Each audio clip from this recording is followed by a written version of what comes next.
আমার নাম সাবিনা ইয়াসমিন। সাবিনা ইয়াসমিন, জি। বয়স কত আপনার? আমার বয়স আমি সঠিক বলতে পারবো না, আনুমানিক 38-39 তো হবে। আপনার ছেলের বয়স কত?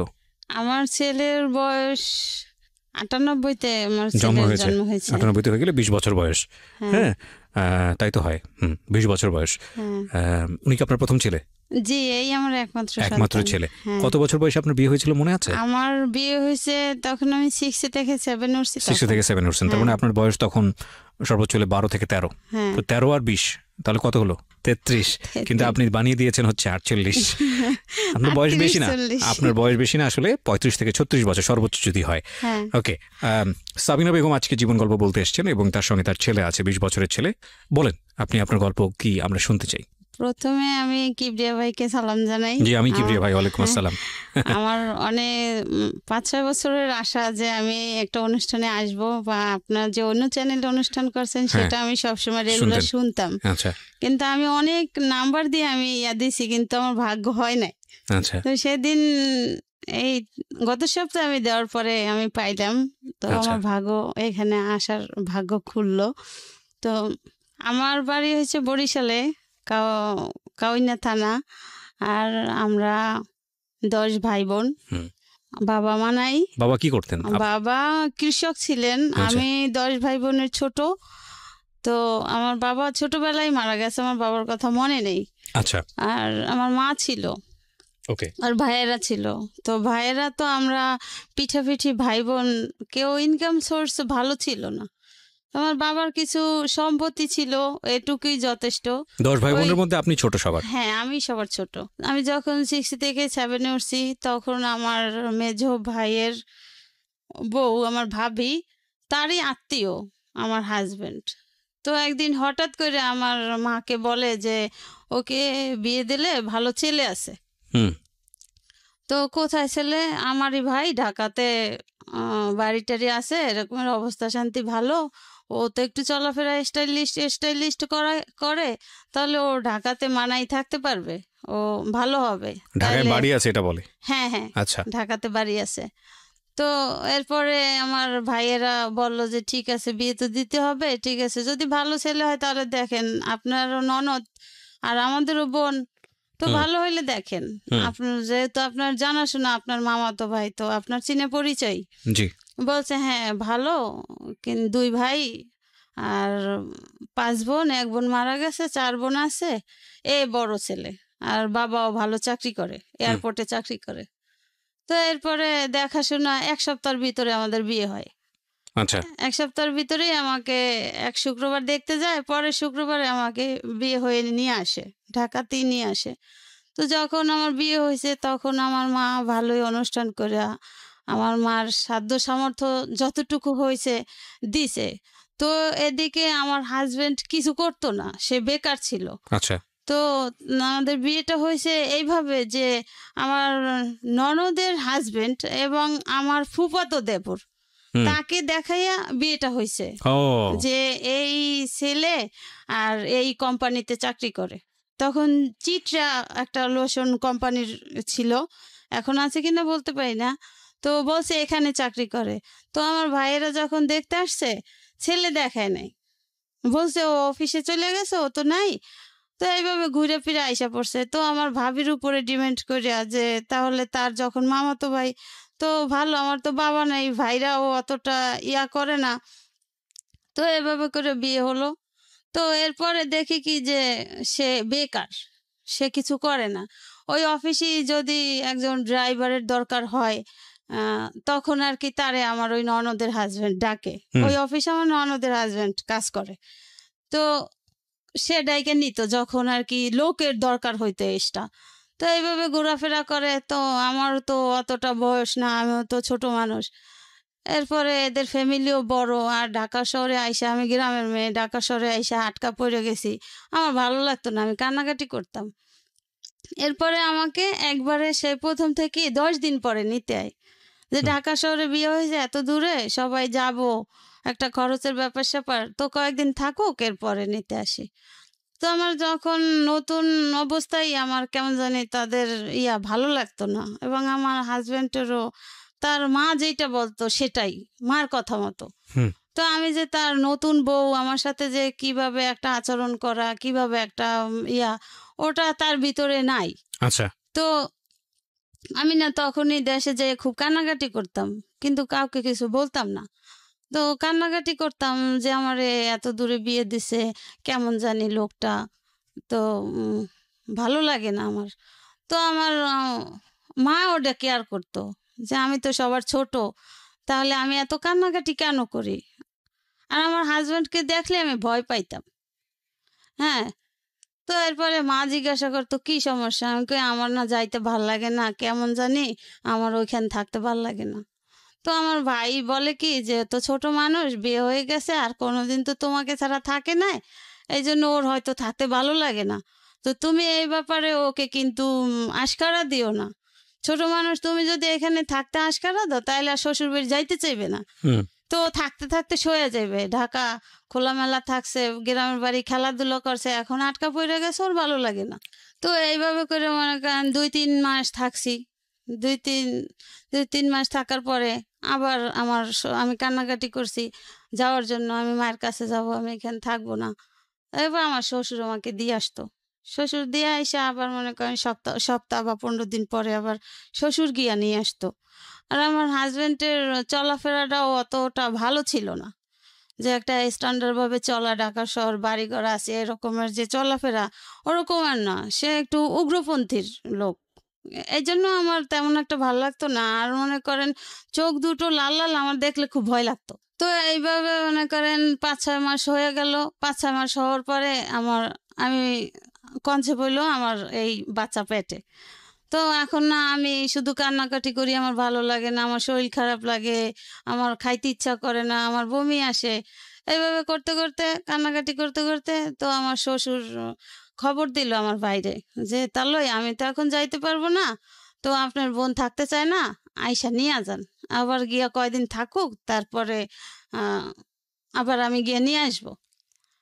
তো এইভাবে করে আমি অসুস্থ খাওয়া দাওয়া করতে পারি না। এরপরে আমার এক ননদ, মানে যেই ননদের হাজবেন্ডের ইয়াতে আমার বিয়ে হয়েছে, ওই ননদ আমাকে ডাক্তারের কাছে নিয়ে গেল। ডাক্তারের কাছে নেওয়ার পরে টেস্ট করার পরে বলছে আপনাদের সুখবর, কিন্তু আপনাদের যেহেতু আপনাদের ভাবি তো বাচ্চা মানুষ, কাজটা তো ঠিক হয় নাই। যাই হোক, এখন আপনারা সাবধানে থাকবেন, এর প্রতি যত্ন নেবেন। তো এই কথা শোনার পরে আমি কান্নাকাটি শুরু করে দিছি, আমি কিভাবে কি করব, এটা কেন হবে, এটা কিভাবে হবে, এভাবে আমি প্রশ্ন করি। তো এরপরে আমার ভাই আইসা আমাকে নিয়ে গেল দেশে যাওয়ার পরে মনে করেন আমার স্বামী বেকার, তেমন একটা আমাদের কেয়ার করে না, সে তার মায়ের কথা মতো চলে, তার যখন মন চায় সে ঘরে আসে, না মন চায় না আসে, সে বাইরে থাকে, এভাবে করে। মানে সে বিয়ের আগেও যেভাবে কইরা আসছে, তো বিয়ের পরেও সেটাই করতেছে। তাকে বিয়ে করছে যে সে ঘরে আসবে, সে কাজবাজ ঠিক মতো করবে, কিন্তু তার ভিতরে সেটা নাই। সে যে এখন একজন বাবা হতে যাচ্ছে, সে অনুভূতি তার নাই।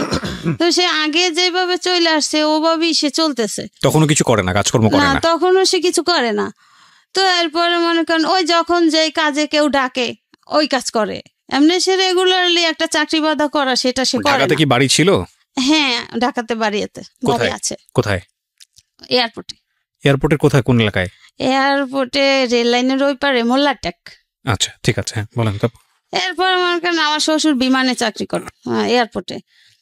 তো এরপরে তো বাচ্চা পেটে, এখন আমি অসুস্থ, দিনে দিনে আরো অসুস্থ হয়ে যাচ্ছি, খাওয়া দাওয়া করতে পারতেছি না। এরপরে আমার ভাইকে খবর দেওয়ার পরে আমার ভাই এসে আমাকে নিয়ে গেল। নিয়ে যাওয়ার পরে এরপর কয়দিন পরে ওর বাবা গেছে, ওর বাবা যাইয়ে 2-3 দিন থেকে চলে আসছে, আমি আর আসি নাই। তো আমার ভাবিরাও বলে যে ছোট মানুষ, দেখো তুমিও নাকি তেমন একটা কেয়ার করো না, তুমি এরকমের করো, আমরা তো জানি যে তুমি ভালো একটা চাকরি করো, কিন্তু এটা যাই না, আমরা তো বিয়ে দিছি, এখন তুমি স্বামী, তুমি যদি চাকরি না করো আর যদি কাজবাজ না করো, তোমার যদি ইনকাম না থাকে, তাহলে সে বউয়ের মূল্যটা কেমন থাকে। হ্যাঁ, তো এদিকে মনে করেন আমার শাশুড়ি নাকি আমাকে পছন্দ করতো না। এটা মনে করেন আমার শাশুড়ি আর শ্বশুর দুইজনে মানে কইরা, আমার শ্বশুর আমাকে পছন্দ করে নিছে, আর আমার শাশুড়ি চাইছিল তার বোনের মেয়ে আনতে তার ছেলের জন্য। তো এখন আমি যেটা মনে করি হয়তো সেজন্য আমার স্বামী এরকম করতো আমার সাথে, বা সে তার মায়ের কথা শুনতো, মা যেভাবে বলতো সেইভাবে চলতো। তো এরপরে তো আমি দেশে যাওয়ার পরে এভাবে করতে করতে আমার হাজব্যান্ড 2-3 বার গেছে, যাইয়ে আসছে, আমি আর আসি নাই, আমি আসতে চাই না, কান্নাকাটি করি। এবার আমার মা বলে যে ঠিক আছে, বিয়ে তো আমি দিছি। আমার ভাইয়েরাও রাগারাগি করে, কেন যাবে না, কেন যাইতে চাবে না, এরকম রাগারাগি করে। তো আমার মা বলছে ঠিক আছে, কোনো সমস্যা নাই, ছোট মানুষ, এখন যেহেতু বাচ্চা কাচ্চা হবে, থাক আমার কাছে। আর এই অবস্থায় তো মেয়েরা মায়ের কাছেই থাকে, তো আমার কাছেই থাক। যদি আল্লাহ ভালো করে, সুস্থ করে, তখন আস্তে ধীরে বুঝ হবে, তখন আরো একটু বয়স হবে, বাচ্চার মুখ যখন দেখবে তখন তার অন্য রকমের ফিলিংস হবে, সে এমনিতেই সাইডেই শ্বশুর বাড়ি যাবে। তো এইভাবে করতে করতে মনে করেন আমার ছেলেটা হইলো। এর ভিতরে আমার স্বামী মনে করেন যে যাইতো, কিন্তু আমার জন্য একটা সে লাল সুতাও নিয়ে যাইতো না, সে সম্পূর্ণ তার মায়ের পরামর্শ। যখন যা দরকার হইতো, একটা খাবার জিনিসের দরকার হইলে আমার শ্বশুর সেটা বহন করতো। তো এইভাবে মনে করেন এখন বাচ্চা হয়েছে, বাচ্চা ওর যখন 11 দিন বয়স, তখন আমার দেশের বাড়িতে, আমার শ্বশুর বাড়ি বরিশাল কাশীপুর, তো ওখানে আমার এক চাচা শ্বশুর থাকতো, আর এমনি চাস্তো চাচা আশেপাশে। তো ওর 11 দিন যখন বয়স, তখন ওই বাড়ির আমার এক চাচা শ্বশুর মারা যায়। তো মারা যাওয়ার পরে আমার হাজব্যান্ড গিয়া আমাকে নিয়ে আসে যে আমার কাকা মারা গেছে, এখন তো তোমার যাইতে হবে।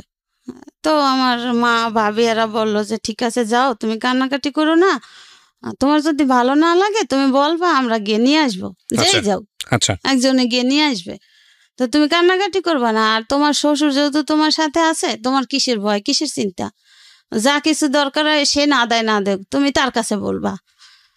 তো আর এখন তো বাচ্চা হয়েছে, এখন সে চেঞ্জ হয়ে যাবে, সমস্যা নেই, মানুষ একসময় এক রকমের থাকে না। তো এরপর মনে করেন সেই চাচা শ্বশুর দেশের বাড়ি গেলাম, যাওয়ার 2-3 দিন পর আমার হাজবেন্ডটি নিয়ে আসলো ঢাকাতে। ঢাকাতে নিয়ে আসলো, সেই একই অবস্থা। তখন বয়স কত? মনে করেন 15 দিন হয়েছে। 15 দিন। নাম কি রাখলেন? ওই দিন নাম রাখা হয়েছে ওই সময়? হ্যাঁ, ওর জন্মের সাথে সাথে যখন আমার ভাইয়া ফোন কইরা বলছে, তারপরে ওর বাবা, তা ওর দাদা, ওর চাচাতো দাদা, তারা গেছে, তারাই নাম রাইখাছে। আমার দাদি, আমার শাশুড়ি নাকি ওর দাদি নাম রাখছে তানভীর হোসেন। তানভীর হোসেন, হ্যাঁ।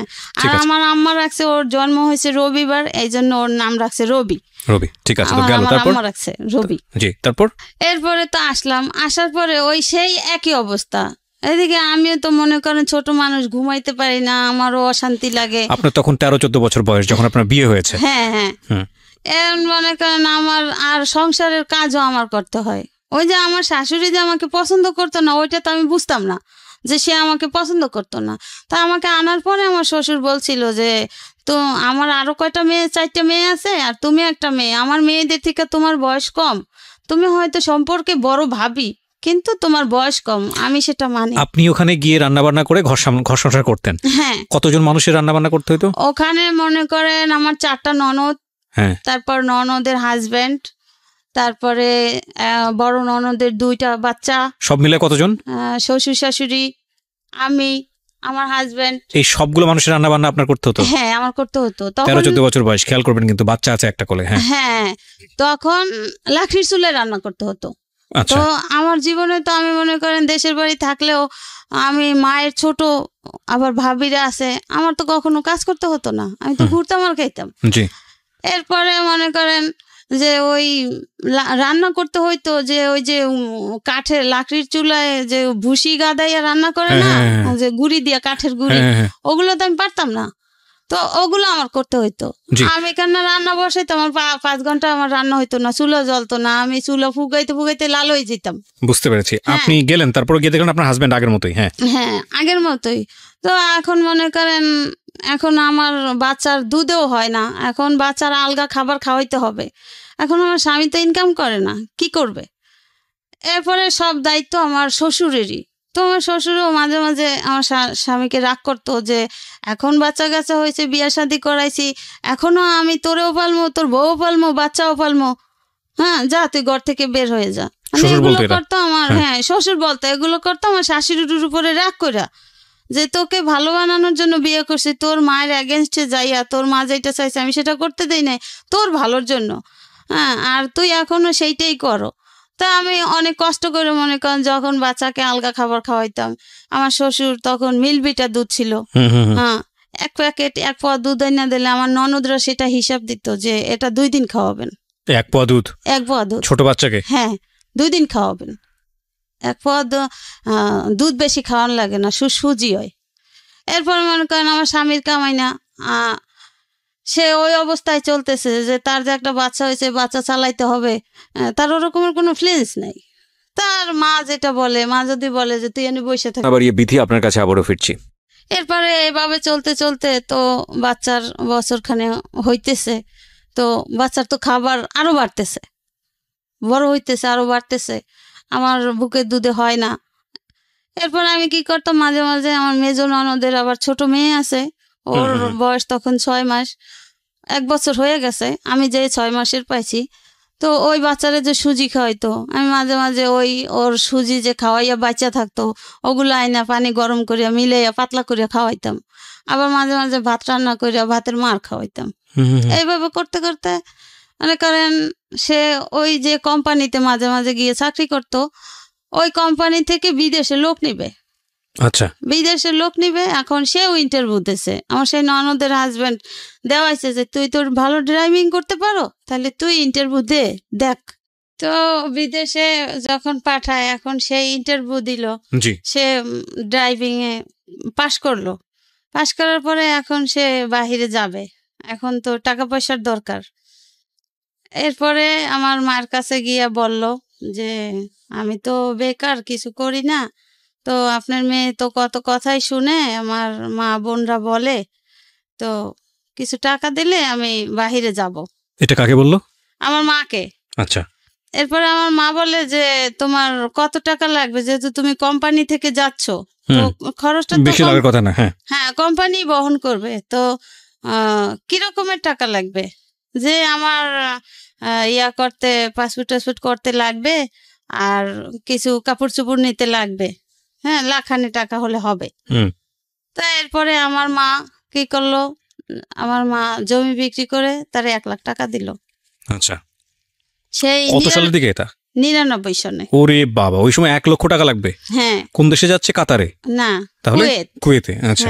তো এরপরে আমার মা বলছে যে কতদিন লাগবে, যে এখন যেহেতু আমি ইন্টারভিউতে টিকছি, আমার তো ভিসা আইসা গেলে আমি চলে যাব, তো আমি 13 নম্বর সিরিয়ালে আছি, তো তোমার কত দিনে লাগবে? যেহেতু আমার এই পরিস্থিতি, আমার স্বামী কিছু করে না, আমার 1 পোয়া দুধ আমার সন্তানকে 2 দিন খাওয়াইতে হয়, তাহলে আমি কষ্টে আছি না, আরো তো কান্নাকাটি করি, থাকতে চাই না। এরপরে আমার মা বলে ঠিক আছে, তোমার ব্যবস্থা হয়ে যাবে, তুমি ওদিক দিয়ে ব্যবস্থা করো। আপনার বাবা বেঁচে নাই? না, আমার বাবা তো আমি বলতে গেলে দেখি নাই। হ্যাঁ। এরপরে আমার মা জমি বিক্রি করে, তারপরে আমার মামা একজন সৌদি ছিল বাহিরে, তার কাছ থেকে এভাবে করে 1 লাখ টাকা দিছে ওকে। সে চলে গেছে কবে?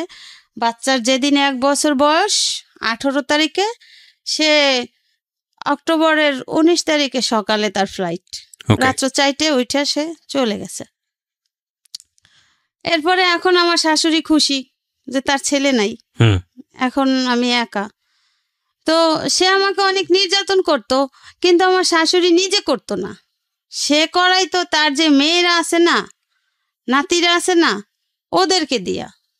যেমন মনে করেন রান্না করতে গেলে সেখানে হিসাব করতো, কোনখানে কতটুকু কি খরচ করছি, বা মাছ মাংসের টুকরাটা পর্যন্ত ননদরা গয়না দিত, হিসাব করে দিত কয়জন লোক, এভাবে করতো। খাবারের সময় আমি ঠিকমতো খাবার পাইতাম না, এভাবে করতো। তো এই কেয়ারটা আমার শ্বশুর করতো। অনেক সময় দেখা যেত আমার শ্বশুর খাইতে বসলে সে তার খাবারটা আমার জন্য রেখে দিত, আর মেয়েদেরকে বলতো যে দেখ, ও তো সারাদিন কষ্ট করে, তোরা তো কেউ ওই কাছে থাকোস না, তো খাবার সময় একটু খেয়াল করে খাইস, ওর জন্য একটু রাখিস। আমি তো জানি যে তোর মা ওরে ভালোবাসে না, তোর মা ওরে কেয়ার করে না। যাক, কারণ যখন তোর ভাই নাই, তারপরেও তোর ভাই থাকতেও কিছু হয় নাই, এখন তারপরেও তোরা অন্তত পক্ষে নাতিটার জন্য একটু ভালোবাসিস। হ্যাঁ, সে তোদের একজন বংশধর, সে তোদের বংশ প্রদীপ, যে এই একটা ছেলে, তো আমার শ্বশুর এভাবে কেয়ার করতো, কিন্তু আমার শাশুড়ির দিনের দিন ওই অত্যাচারের মাত্রাটা বেড়েই যায়, কমে আর না। এরপরে মনে করেন আমার স্বামী গেছে 2-1 মাসে, আর টাকা টুকা পাঠায় নাই, গেল। এরপরে টাকা টুকা পাঠাইলে তার বাবার নামে পাঠাইতো। আর যাওয়ার সময় তার মা বইলে দিছে যে বউ যদি এখানে রাখতে চাও, বউ যদি এখানে থাকতে চায়, তাহলে আমি মা যেই কথা বলি সেই কথা কানে রেখে চললো, বউকে কখনো টাকা পয়সা দিব না, যা দরকার হয় আমি আছি, তোমার বাপ আছে। জি হ্যাঁ। তো কিবরিয়া ভাই আরেকটা কথা, যে বাচ্চা যখন হয়েছে, বাবা তো সন্তানকে কিছু দিতে পারে। তো প্রথম ঈদ বাচ্চা হওয়ার পরে তো আমি বলি কি যে তোমার ছেলে, তুমি কি কিছু দিবা না ছেলেকে, ঈদ আসছে। এখন কিছু বলে না, কিছু না বলে তো আমি তো তারে জ্বালাই রয়েছি যে কালকে ঈদ, তুমি আমার ছেলের জন্য কিছু আনলা না যে, কেন? এখন আমাকে বলে কি, একটা নিঃশ্বাস ফেলায় বলে যে তুমি যা বলো, আমি যদি তোমার ছেলেকে কিছু আইনা দিই তা ঘরে অশান্তি হবে, শান্তি হবে না। আমি তো অশান্তি দিয়েছি, আমার আর শান্তি কোথায়? তোমার সন্তানকে তুমি দিলে অশান্তি হবে, এইটা কেমন কথা? এটা কি মানে বিদেশ যাওয়ার পরে? বিদেশে যাওয়ার আগে। হ্যাঁ, যাওয়ার আগে। এরপরে সে একটা জামা নিয়ে আসছে, ওখানে কাছে মার্কেট, সন্ধ্যার পরে একটা জামা নিয়ে আসছে, যেমন কালকে সকালে আজকে সন্ধ্যার পরে একটা জামা নিয়ে আসছে। তারও মন চায় যে তার সন্তানকে একটু কিছু দেখ, কিন্তু মায়ের ভয়ে দিতে পারতেছে না। আচ্ছা। এখন ওই শার্টটা কিনে নিয়ে আসার পরে আমার শাশুড়ি দেখেই আইনা তার মায়ের হাতে দিছে, আম্মা আমি এইটা আনছি ওর জন্য, আমার ছেলের জন্য। তুই টাকা কোথায় পাইছো? তুই যে কাজ করো না, তুই টাকা কোথায় পাইছো? কার কাছ থেকে ধার করছো? ধার করে আনো আর যা করো, আমি কিন্তু দিতে পারবো না, আমার কাছে জানি কেউ আসে না, এইভাবে কথা। এখন আমারে বলে যে দেখছো, আমি কিন্তু কাজ করছি, রঙের কাজ করছি। সে তো এইখানে সেইখানে যখন যেটা পাইতো ওইটা করতো, যখন যে ডাকতো। যে আমি তখন জিজ্ঞাসা করছি যে আসলে আপনি টাকা কোথায় পেয়েছেন? কয় আমি কাজ কইরা রাখছি, একটা শার্ট আর কত টাকা, 100-150 টাকা।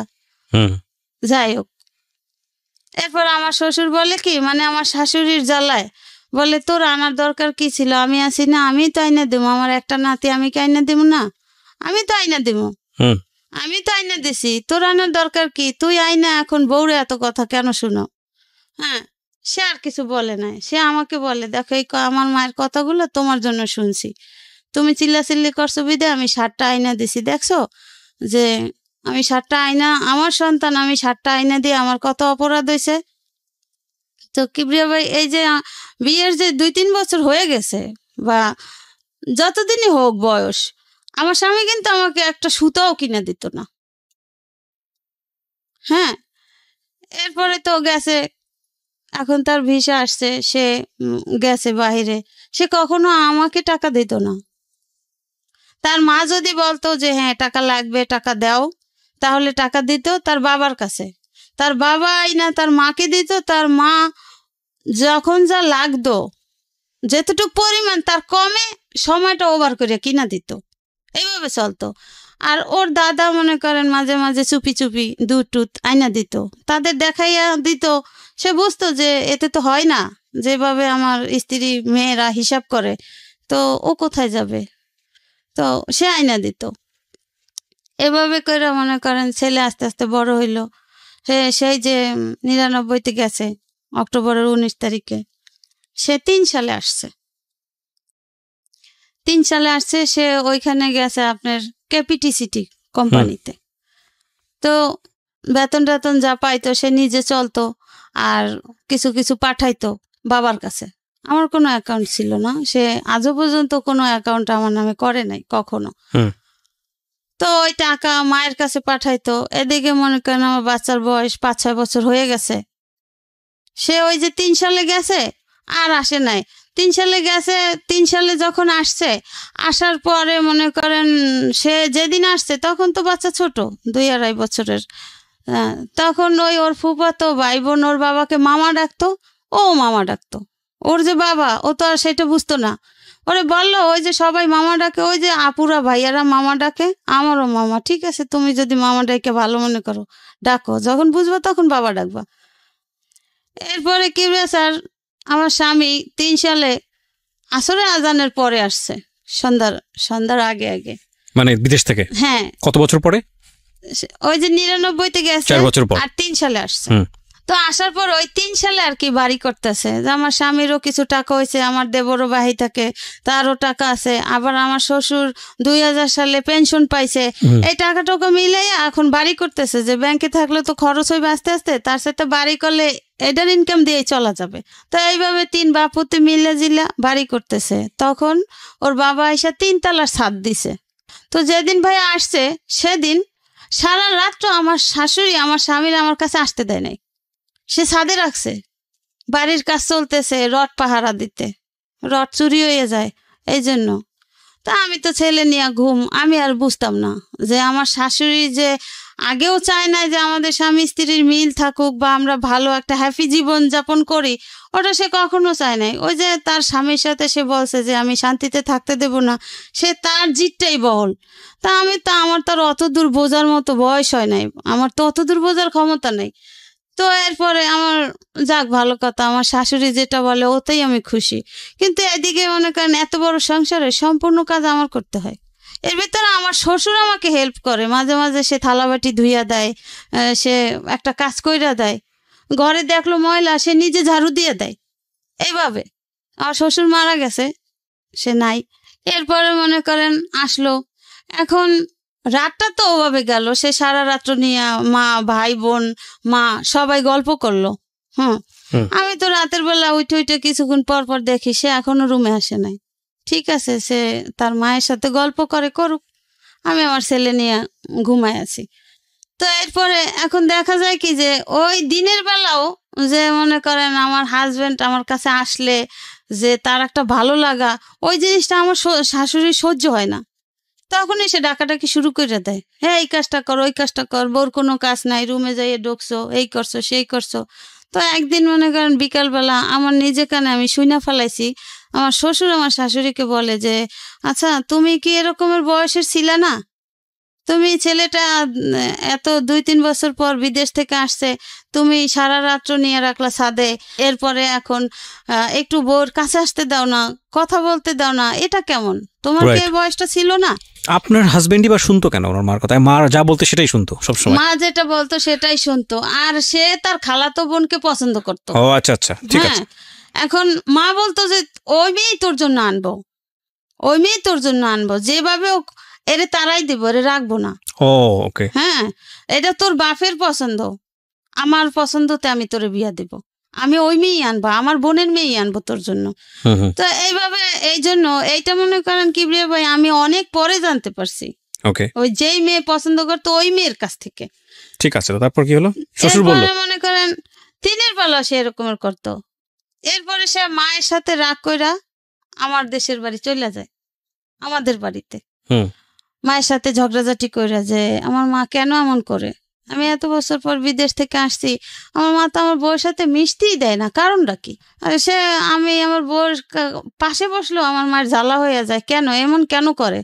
এসে রাগ করিয়া আমার মায়ের কাছে গেছে, যাইয়ে বলছে যে আম্মা এই ব্যাপার, আমি রাগ করে আসছি, মনে করেন বিদেশ থেকে আসার 3-4 দিন পরে। এরপরে সে সপ্তাহখানে আমাদের ওইখানে থাকছে, থাকার পরে সে আসছে তার মামাতো বোনের কাছে মোহাম্মদপুরে, এই মোহাম্মদপুরেই শ্যামলী বাড়ি আছে। তো ওখানে আসছে, আসার পরে আমার এই মামাতো ননদের কাছে নালিশ করছে যে এই ঘটনা আমার আম্মা এই করে। তো আমার এই ননদের হাজব্যান্ডরে নিয়ে বাসায় আসছে, বাসায় আসার পরে আমার ননদের হাজব্যান্ড জিজ্ঞাসা করে যে ফুপা মা আপনি এরকমের কেন করেন, আপনার পছন্দ হোক বা না হোক বউ তো আর দেখতে খারাপ না, বা আপনার এমন না যে ফুপায় গরিবের ঘরের মেয়ে টাইনে আনছে আপনার পছন্দ হয় নাই, এটা তো অপছন্দর কিছু না, আমরা তো দেখতেছি বউ বেশ ভালো, আপনার সংসারটা ম্যানেজ করে সে চলতে আছে, সে যদিও আপনার মেয়েদের থেকে বয়সে ছোট কিন্তু সম্পর্কে বড়, তারপরও গ্রামের মেয়ে চালু আছে, কাজ কাম সবই তো আপনার কইরা যাইতে আছে, তাহলে আপনি কেন এমন করেন? এইভাবে করতে করতে কিবরিয়া ভাই সে 2 মাসের ছুটি আনছিল, সে মায়ের জ্বালায় আর থাকতে না পাইরা সে মনে করেন 15 দিনের মাথায় আবার চলে গেছে, সে আর থাকে নাই, 15 দিনের মাথায় আবার চলে গেছে। যাওয়ার পরে যখন গেছে তখন আমারে বলছে কি যে যদি আমার মায়ের জ্বালা যন্ত্রণা সহ্য করে তুমি থাকতে পারো ছেলেকে নিয়ে তাহলে থাইকো, আর যদি না থাকতে পারো তাহলে তুমি চলে যাইও। এখন মনে করেন ওদিকে আমার বাবা নাই, আমার মা অসুস্থ, স্ট্রোক করে অসুস্থ হয়ে গেছে। তো আমার মায়ের সেবা কে করে? আর আমার ভাইরা আছে, সবাই বিয়ে শাদী করছে, সবাই সংসার আছে, সবারই মোটামুটি আয়। এখন আমি যে বাচ্চাটা নিয়ে যে বাবার বাড়ি যাই উঠবো, ওরকমের তো আমার টেক কেয়ার করার মতো আমার কেউ নাই, তাহলে আমি কোথায় যাব? আর এখানে যাই হোক আমার শ্বশুর তো আছে, আমার শ্বশুর আমার পাশে আছে, যাই হোক তার নাতির জন্য সেই দেখবে, আমার এত চিন্তা করার কিছু নেই। এইভাবে করে যে বলুন, যাওয়ার পরে মনে করেন এর ভিতরে সে আর আসে না বাংলাদেশে। এমনি মনে করেন টাকা পয়সা দেয়, ছেলের 5-6 বছর বয়স হয়ে যাইতেছে, ছেলে স্কুলে ভর্তি করে না। আমার শাশুড়ির কথা আছে সে সরকারি প্রাইমারিতে ভর্তি করবে। আর আমি বলি কি যে আপনার মেয়ের ঘরের নাতিরা তারা ভালো ভালো স্কুলে পড়ে, কলেজে পড়ে, তো আমার ছেলেটা কেন প্রাইমারিতে পড়বে? তার ঢাকা শহরে বাড়ি আছে, তার বাবা বিদেশে টাকা ইনকাম করতেছে, তো কেন সে প্রাইমারিতে পড়বে? তাকে একটু ভালো স্কুলে ভর্তি করা যায় না? আমি আমার ছেলেকে ভালো স্কুলে ভর্তি করব, আমি প্রাইমারিতে দেব না। এইভাবে করতে করতে মনে করেন ওর যখন 6 বছর বয়স তখন স্কুলে ভর্তি করে। এখন দেখে যে আশেপাশের মানুষও খারাপ বলে, ওর সাথে যত বাচ্চারা তাদের স্কুলে দেয়, ওকে স্কুলে দেওয়া হচ্ছে না। এরপরে ওকে সেই বাড়ির কাছেই কেজি স্কুলে দেয়, মোল্লারটাক স্কুল, ওই স্কুলে দেয়। দিলেও মনে করেন যে ওর বাবা যে টাকা পয়সা পাঠায়, ওর কোনো এক্সট্রা খরচ তারা দেয় না। স্কুলে মাস গেলে বেতন হইলে মনে করেন বেতনের বই দেখে তারা লেখা হিসাব করে তারা টাকা দেয়। এইভাবে করে, যাই হোক এইভাবে করতে করতে করতে করতে ওর বাবা তো ফোন দেয়, কথা বলে। হ্যাঁ, এর ভিতরে মনে করেন আগে তো চিঠির যুগ ছিল, ফোন টোন ছিল না, চিঠি দিতাম। তো ওই চিঠি দিলে তাদের কাছে চিঠি আসলে ওই চিঠি তারা পড়তো, তারপর আমাকে দিত যে চিঠিতে ছেলে কি লেখছে, আবার টাকা টোকা দিছে কিনা। এভাবে তারা পয়রা চিঠি দেখা তারপর আমাকে দিত। যদি প্রয়োজন মনে করতো যে হ্যাঁ চিঠিটা দিব, তার স্বামী দিছে, তাহলে দিত। আর যদি প্রয়োজন না মনে করতো তাহলে তারা আমাকে বলতো না যে চিঠি আসছে। তো আবার নেক্সট টাইমে যদি 1 মাস 2 মাস পর আবার চিঠি দিত, তখন চিঠিতে বলতো যে তোমাকে আমি গত মাসে চিঠি দিলাম, তুমি তো চিঠি রিপ্লাই করলে না কেন? তা আমি তো জানতাম না। আমি আবার চিঠি দিলে তখন বলতাম যে আমি তো কোনো চিঠি পাই নাই, আমি তোমার চিঠির জবাব কিভাবে দিব? তো এইভাবে করতে করতে আমাদের ঘরেও ফোন আসছে, ল্যান্ড ফোন। তো ল্যান্ড ফোনে কিবরিয়া ভাই এরা করতো কি যে আর এক রুমে আর একটা ফোন লাগাইতো। ও মানে আড়িপাত্ত। হ্যাঁ, ফোন লাগাইতো। তো আমি না লজ্জায় কিছু বলতাম না। তো কেমন জানি ওই যে আমাদের ঘরেরই বাচ্চারা হইচই করতো, ওই শব্দ পাইতাম। তা আমি বলতাম কি, আচ্ছা আমি আপনি করে বলতাম, তো আপনি তো বিদেশে গেছেন সেই কত বছর হয়েছে আর আসেন না, তাহলে কি আপনি ওখানে বিয়ে টি করছেন নাকি? এই যে বাচ্চাদের হইচই শোনা যায়, তাহলে ওখানে আপনার বাচ্চারা আছে চেঁচামেচি করতেছে। তা হাইসা দিত, বলতো যা পাগল কি বলো? আমাকে হ্যাঁ এই যে বাচ্চাদের শব্দ হয়, না হয়তো তোমার ওখানে হয়তো ওরা মানে বাচ্চা শব্দটা আপনার ফোনে চলে আসতো, পাস হইতো ওই যে পাশ থেকে বুঝতে পেরেছি। তো এর ভিতরে একদিন আমি আর ওইটা বুঝতাম না, ওই বাচ্চাদের চেঁচামেচি ওইটাই শুনতাম, তারে প্রশ্ন করতাম, আমি আর কিছু বলতাম না। এরপরে আমার এক ভাগ্নি বলে যে মামি তুমি মামার সাথে কি বলো, আমার আম্মু খালামণিরা সব শোনে। কোথায় শোনে? কেন? ওই যে ওই রুমে ফোন আছে না, মামা ফোন দিলে আম্মু খালামণি আমরা সবাই শুনি তুমি কি বলো। It's very bad. তো এইভাবে করতো। তো এই কথা আমি শোনার পরে আমি আর কিছু বলতাম না। আবার ওই মেয়ে বলছে কি, মামি আম্মুকে বললো না, তাহলে আমাকে মাইর দিবে। ঠিক আছে, বাচ্চা মানুষ বলছে, আমি তো জানতে পারলাম কথাটা। তো এরপরে ফোন দিলে আমি না কিছু বলতাম না, চুপ করে দাঁড়াই থাকতাম। তো বলতে কি ব্যাপার, কিছু কথা বলছো না যে? আমি বলছি কি বলবো, আপনিই বলেন, আমি শুনি, আমার কিছু বলার নাই। তো এইভাবে করতে করতে হয়তো বা সে বুঝতে পারছে যে হয়তো কোনো সমস্যা, যে কোনো কথার জবাব দেয় না। সে বলে আমাকে বলতে, তার কিছু বলার নাই।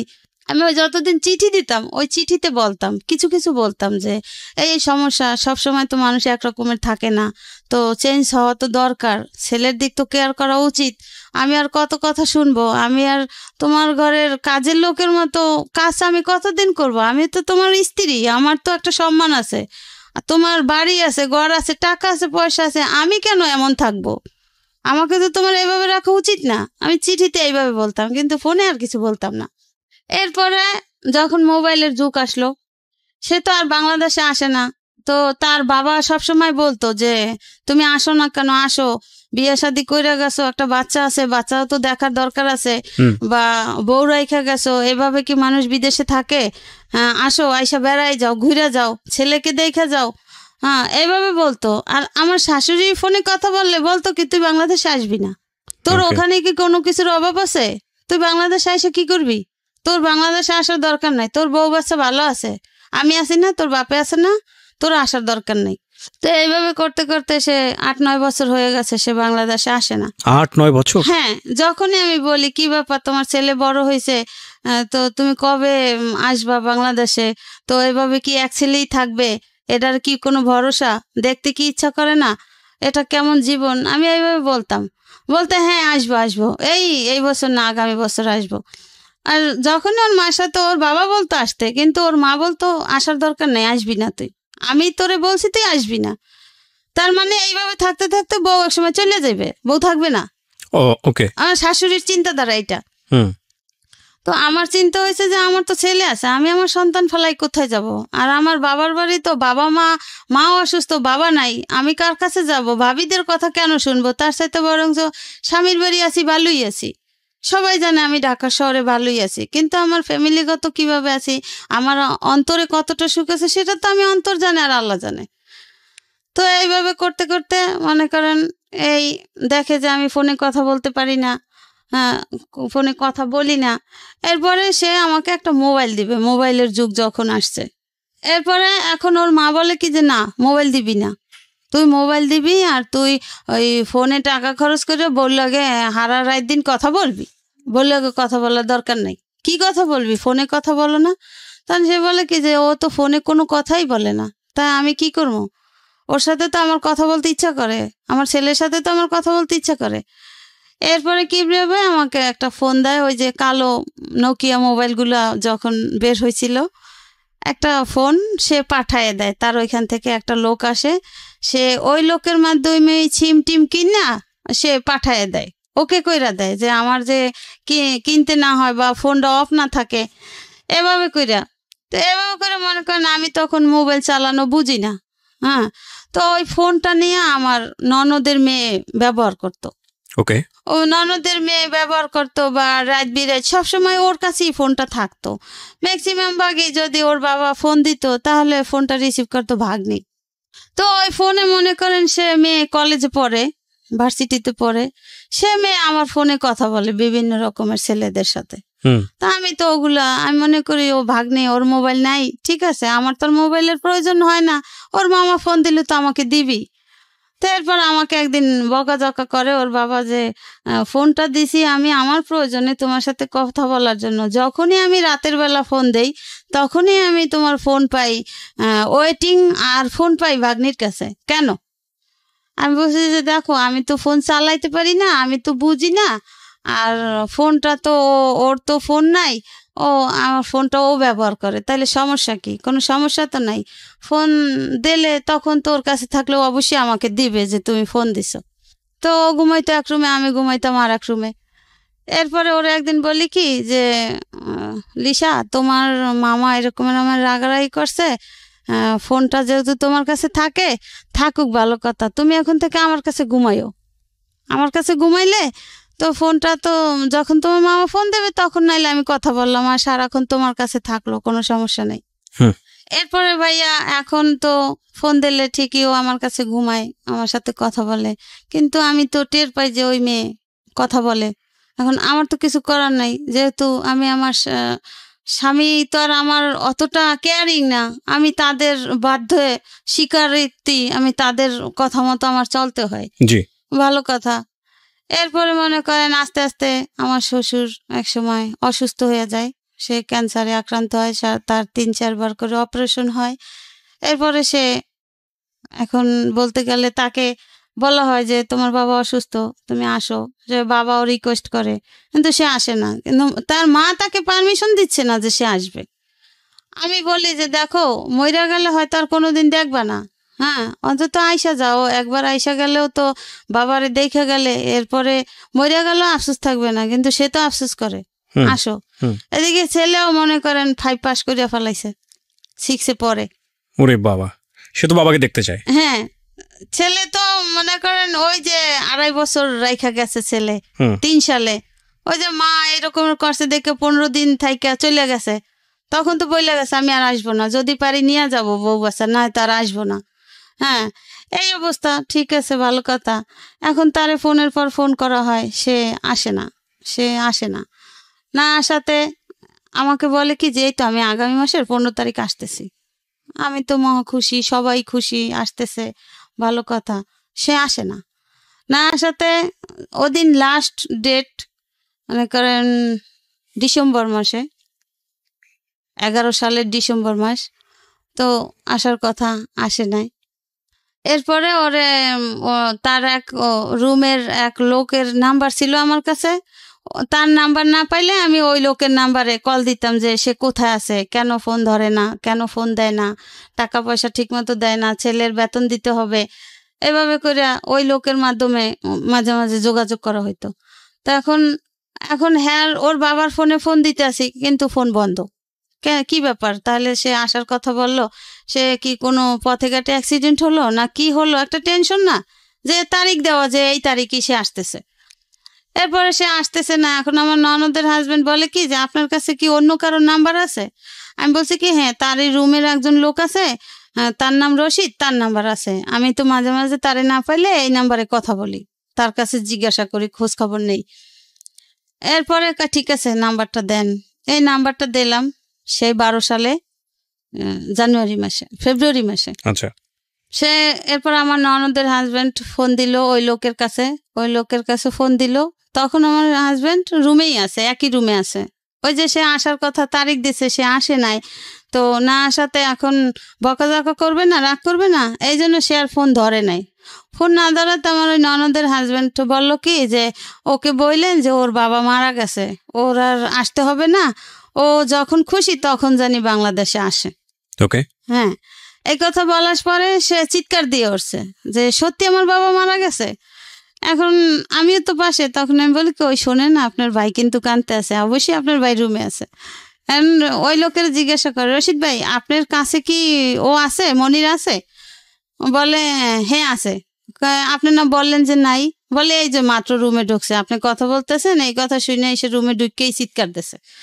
বলে ঠিক আছে, ওকে বলেন, শান্ত হইতে বলেন যে ওর বাবা এখনো মুমূর্ষু অবস্থায় আছে, হয়তো বা ওর জন্য পরাণরা অপেক্ষা করে, ওকে 2-1 দিনের ভিতর পাঠাই দেন। এরপরে মনে করেন তাকে ওই লোকটা তার টাকা টোকা দিয়া তাকে পাঠাই দিল। সে ফেব্রুয়ারি মাসে 17 তারিখ আসলো বাংলাদেশে 12 সালে। সে যে 3 সালে গেছে আর 12 সালে আসছে আইসা দেখছে তার বাবা খুবই মুমূর্ষু, মানে ক্যান্সার রোগী।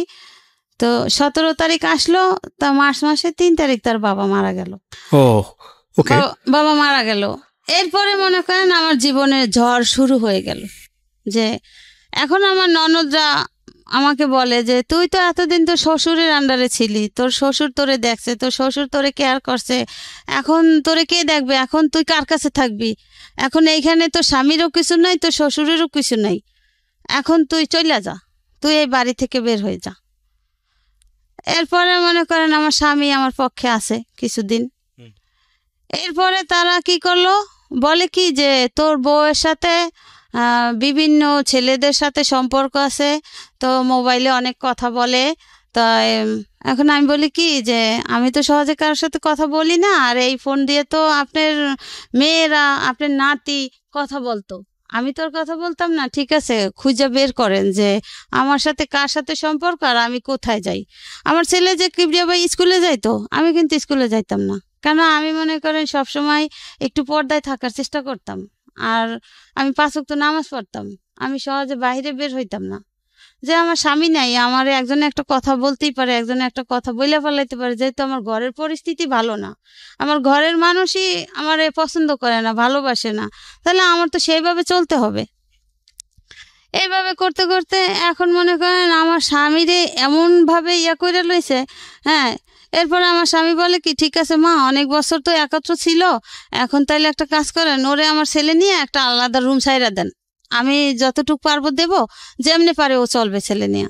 এখন আমার শাশুড়ির কথা হচ্ছে যে না, আমি তো রাখবো না, আমি তো আগেই তোকে বলছি, আর আগেই তার নাকি একটা প্ল্যান ছিল যে যেহেতু আমার বাচ্চা হয়ে গেছে, এখন আমার বাচ্চাটা একটু বড় হোক, বড় হওয়ার পরে আমাকে তার ছেলের কাছ থেকে বিদায় করে দেবে। এরপরে মনে করেন এখন তো বিভিন্ন রকমের কথা, এখন আমি তো কথা জীবনেও শুনি নাই বা কি করব। এখন আমার স্বামী পারতেছে না আমার শাশুড়ির সাথে। এখন আমার স্বামী বলে কি, ঠিক আছে মা, তাহলে আমি তো বাড়িঘর করতে টাকা দিছি, তাহলে আমার কিছু টাকা দেন, আমি দেশের বাড়ি ঘর করে ওরে দেশের বাড়ি রাখি। না, তা হবেই না, তা হবে না, তাকে বিদায় করা চাই। এখন কি করলো, দেখে যে না আমার স্বামীও মোটামুটি আমার পক্ষে আছে। এরপরে আমি বলি কি, দেখো ছেলে তো বড় হয়েছে, এখন ছেলে তো আর অবুঝ না, হ্যাঁ ছেলেও বোঝে। তোমার ছেলেকে জিজ্ঞাসা করো বা তোমার যে আত্মীয় স্বজন আছে, আশেপাশের লোক আছে, হ্যাঁ তুমি তাদের সবার কাছ থেকে খোঁজ খবর নাও আমি কোথাও গেছি কিনা। এরপরে মনে করেন এখন কোনো কিছু না পাইয়া আমার এক বোন আছে সায়দাবাদ, মাঝে মাঝে আমার ননদদেরকে নিয়ে যাইতাম, আমার এই ছেলেকে নিয়ে যাইতাম। হ্যাঁ আমি একা কখনো যাইতাম না, বা বেশিরভাগই আমার শ্বশুর আমাকে দিয়ে আসতো, আর আবার সেই গিয়ে নিয়ে আসতো। এখন বলে কি যে ঠিক আছে, কোথাও কোনো ইয়া নাই, এর বোনের সাথে সম্পর্ক আছে, বোনের হাজবেন্ডের সাথে। আমার বোনের 2 মেয়ে কলেজে পড়ে, এখন আর এক বাচ্চা হয়েছে, এখন 3 বাচ্চা। তো এইভাবে করতে করতে কিভাবে যে কি হইলো, এরপরে আমার স্বামী বাহিরে চলে গেল। আমি আমি অসুস্থ, এই এত বাজে টেনশনে আমি অসুস্থ হয়ে গেছি। এখন আমার স্বামী আমাকে বলে কি, দেখো এত বছর আমার বাবা ছিল, বাবার ইয়াতে তুমি থাকতে পারছো, এখন যে পরিস্থিতি আমিও তো বাইরে চলে যাবো, তুমি এখানে থাকতে পারবা না। তার সাথে একটা কাজ করো, এখন তো আমার কাছে টাকা পয়সা নাই, তুমি আপাতত কিছুদিন যাইয়া তোমার বাবার বাড়ি থাকো। আমার মাও নাই, মাও মারা গেছে এর ভিতরে 10 সালে। এখন আমি বলি কি, আমি এত বছর তোমাদের বাড়িতে থাকলাম, আর এখন আমি বাপের বাড়ি যাই থাকবো, ছেলে বড় হয়েছে, ছেলে স্কুলে পড়ে, ছেলে তখন 6-এ পড়ে, তখন এখন আমি কার কাছে গিয়ে থাকবো, আর ছেলের লেখাপড়া কি হবে। বলে কি, তো ছেলে থাকুক, তুমি যাও। এবার আমি বলি কি যে ঠিক আছে, আমাকে বলে কি যেহেতু তুমি অসুস্থ, তুমি দেশে যাই একটু ঘুরে ফিরে আসো, সুস্থ হয়ে যাবো। আমি কেছি কি ঠিক আছে, তাহলে আপনিও চলেন, আপনিও গিয়ে বেড়াই আসবেন, আর আমিও দেখি যদি সুস্থ হই, ঠিক আছে তাও থাক, ওর পরীক্ষা চলে। এখন আমাকে তার এই বাড়ির এক ভাড়াটিয়া বলে কি যে তুমি কোথাও যাইও না, তোমার পিছনে বড় ষড়যন্ত্র চলে। আচ্ছা, হ্যাঁ। আমি কই, কেন আপা, কি ষড়যন্ত্র? বলে তুমি যদি এই বাড়ি থেকে বের হও, এই বাড়িতে আর উঠতে পারবে না, তোমার এই বাড়ি থেকে বিদায় দেওয়ার প্ল্যান চলতেছে। এখন এই কথা শোনার পরে আমি বলছি কি ঠিক আছে, আমি কোথাও যাব না, ছেলের পরীক্ষা, তো পরীক্ষা শেষ হয়ে নেক, তারপরে আমি ছেলেকে নিয়েই তোমাকে নিয়ে বেড়াইতে যাব। বলে আমার তো অত সময় নেই, আমি তো চলে যাব, তাই তুমি যাও এখন। আমি বলছি না, আমি যাইতে পারবো না। এরপরে মনে করেন তারা কি করছে কি জানি না, মনে করেন আমার একেবারে আমি এত অসুস্থ, মরার অবস্থা। এখন আমার ভাইদেরকে ফোন দেয়, আপনার বোন অসুস্থ, আপনার বোনকে আইসা নেন। তা আমার ছেলের কাছে টাকা নাই, ওর বাবা মারা গেছে, ও হঠাৎ আইসা পড়ছে, হ্যাঁ তো এখন কি করবে। এরপরে আমি যাই না যাওয়াতে মনে করেন এরকমের করতে করতে 1 মাস শেষ হয়ে যায়। সে যে ফেব্রুয়ারি মাসে 17 তারিখ আসছে, মার্চ মাসের 3 তারিখ তো তার বাবা মারা গেছে। এই মার্চ মাসটা সে ছিল তো এইভাবে গন্ডগোলের ভিতরে। এরপরে একদিন মার্চ মাসের লাস্ট তারিখে আমি আর সে শুয়ে আছি, আমার শাশুড়ি গিয়া বলে কি, এই ওঠ, আমার হাজব্যান্ডকে বলে এই ওঠ। এখন বলে কি, কেন মা, কোথায় যাব? বলছে ওঠ, এদিকে গেছে অন্য রুমে ডাইকে নিয়ে, পাসপোর্টটা ছিল তার মায়ের হাতে। বলছে তুই এখন এয়ারপোর্ট যাইয়া পাসপোর্ট ওকে করে তুই কালকের সকালের ভিতর চলে যাবি, তুই থাকতে পারবি না। এরপরে সে ঠিকই মায়ের কথা মতো সে ওইটা ওকে কইরা আসে যে সে চলে যাবে। আমি আর জানি না, আমাকে কিছু বলে না। এপ্রিল মাসের 1 তারিখ গ্যাসের সমস্যা, সকালবেলা আমাকে বলে কি, তুমি একটু পোলাও রান্না করো। আমি কই কি, এখন তো গ্যাস নাই, তাহলে তুমি পোলাও খাবা, আরো আগে বলতা, এখন তো গ্যাস নাই, তাহলে একটা কাজ করি, দুপুর দিক দিয়ে তো গ্যাস আসবে, হ্যাঁ দুপুর দিক দিয়ে পোলাও রান্না করে তোমার খাওয়াবো। হ্যাঁ, বলে তুমি ওই সময় পাবা না। আমি তো তখন থাকলে তো আমি খাবো। আমাকে থাকলে তো তুমি খাবো, মানে কোথায় যাচ্ছ? কয়ে যে আমি কিছুক্ষণ পরে চলে যাচ্ছি। এই এপ্রিলের 1 তারিখ। এখন আমি তো এটা শুই না, আমি কান্নাকাটি শুরু করে দিছি। আমি কই দেখো তোমার এই পরিস্থিতি, তোমার মা বোনরা এরকমের করে, তাহলে আমি ছেলেটা নিয়ে কি করব? না জানি আমার এরা মাইরেই ফেলাইবে, আমি থাকতে পারবো না। তাহলে তুমি আমার সাথে ওয়াদা করে যাও যে তুমি আবার কবে আসবা, তুমি কবে আসতেছো? এরপরে বলে কি আমি তোমার সাথে ওয়াদা করলাম, আমার ছেলে বড় হয়েছে, আমি তো বাবা মারা গেছে এই জন্য আসছি, তো আমার ওইখানের চাকরির মেয়াদ শেষ, তো আমার এমনি মনে করো এই বছরের জুন মাসে আমি আসতাম, হয়তো একেবারে আসতাম না, হয়তো ছুটিতে আসতাম, তো এখন আমি যাই, তো জুন মাসে আমি অবশ্যই আসবো। আমি বলছি না, আমি তোমাকে বিশ্বাস করি না, তুমি এত বছরে আসো নাই, তোমার বাবাও এত রিকোয়েস্ট করছে, আমি এত রিকোয়েস্ট করছি, তুমি আসো নাই, এখন তুমি চলে গেলে, তোমার মা করে ইয়া, তোমার বোনরা করে ইয়া, তাহলে আমারও জানে রাখবে না, আমারও মেরে ফেলাইবে, আমার ছেলেরও মেরে ফেলাইবে, আর তুমি তো আর আসবাই না। এরপর আমার হাতে হাত দিয়ে বলে কি না, আমি তোমার সাথে ওয়াদা করছি, আমার ছেলে বড় হয়েছে, আমার ছেলের জন্য আমাকে আসতে হবে, আমি চলে আসব, আমি আমার ডেট শেষ জুন মাসে, আমি জুন মাসে ঠিক চলে আসবো। আমি বলছি ঠিক তো? বলে হ্যাঁ ঠিক। এরপর ঠিক ওই সময় ওর মা বলছে কি তুই যে এই যাও, তুই আর বাংলাদেশে আসবি না, এটা আমার লাস্ট কথা। আর ওই যে বাজে কথা বইলা টইলা মোবাইল নিয়ে গেছে। এখন আমার স্বামী কয় কি যে ঠিক আছে মা, আমি মোবাইল তোমার কাছে দিয়ে গেলাম, ও মোবাইলে কথা বলবে না। আর আমি জানি যে প্রায় সময় রাত জায়গা আমার সাথে কথা বলতো, আমিই কথা বলতাম। এখন তোমার যদি সমস্যা হয়, আর তুমি তো সেই শুরু থেকেই বলছো যে না ফোনে কথা বলা যাবে না, ফোন দিতে না করছো, এবং ঘরে যে ফোন, সেই ফোনেও তোমরা আমাকে কথা বলতে দিতা না, তাও তোমরা বাহির থেকে শুনতা। আমি একটা চিঠি দিলে সেই চিঠিটা তোমরা ওর কাছে পৌঁছাইতা না, সেটা তোমরা গোপন করতা। এরপরে মনে করেন সে আবার জুন মাসের 25 তারিখ সকালবেলা হঠাৎ আইসা পড়ে আসছে। আচ্ছা, আইসা পড়ছে।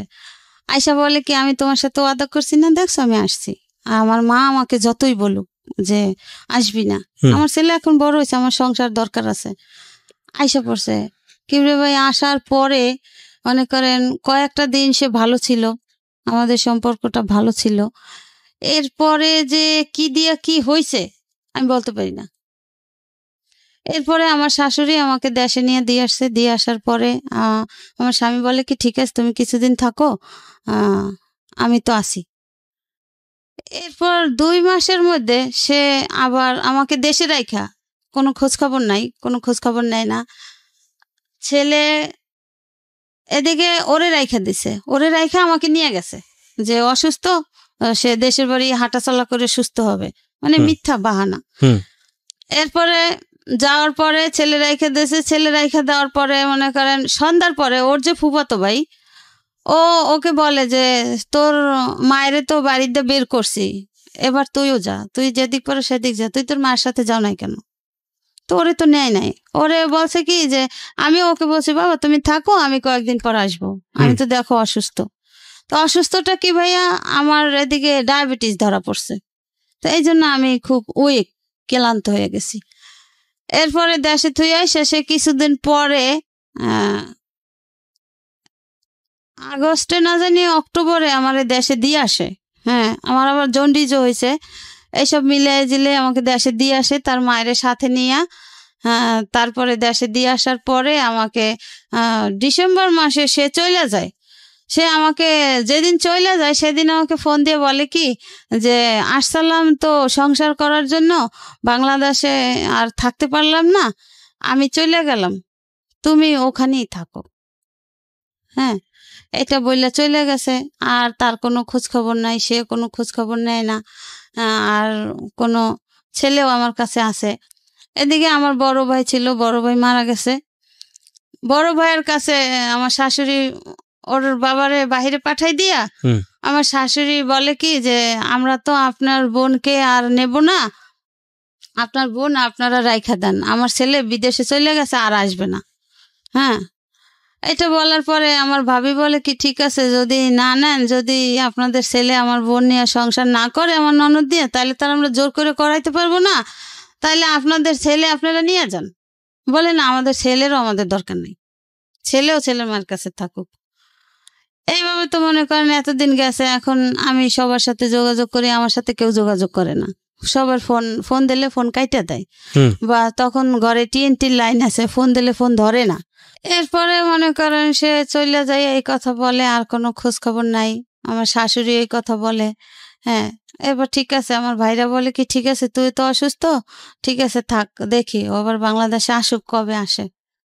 এরপরে তারা বলে কি, আমার শাশুড়ি আমার বড় ভাইকে ফোন করে বলে কি যে আমার ছেলে তো আপনার বোনকে নিয়ে সংসার করবে না, আপনি আমার ছেলে ডিভোর্স দিয়ে দিয়েছে, আপনি আইসা নিয়ে যান। তখন আপনার ছেলে কোন ক্লাসে পড়ে?